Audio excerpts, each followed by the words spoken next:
State department থেকে একটা প্রশ্নের উত্তরে মানে একজন বলেছিলেন, একজন স্টেট ডিপার্টমেন্টের মুখপাত্র তিনি বলেছিলেন যে বাংলাদেশে 2 জন মারা গিয়েছে। এই কথাটি সত্য নয়। আমরা এখন পর্যন্ত কোনো মৃত্যুর খবর আমাদের কাছে আসেনি। আমাদের কাছে যেই খবরগুলি আসছে, ইট পাটকেল ছোড়াছুড়িতে 2-1 জন মানে আহত হয়েছেন, মানে তাদের কেউ কেউ মানে চিকিৎসা সেবা নিয়েছেন, এইটুকুই আমাদের কাছে। কিন্তু কোনো মৃত্যু ঘটেছে এই ধরনের কোনো খবর আমাদের কাছে নেই।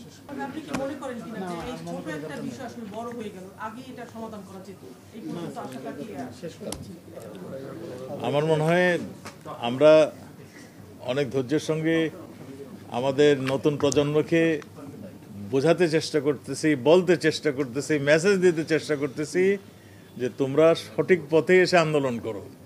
আন্দোলনের ওয়ে এটা নয়, এইভাবে জনদুর্ভোগ সৃষ্টি করে আন্দোলনের ওয়ে এটা নয়।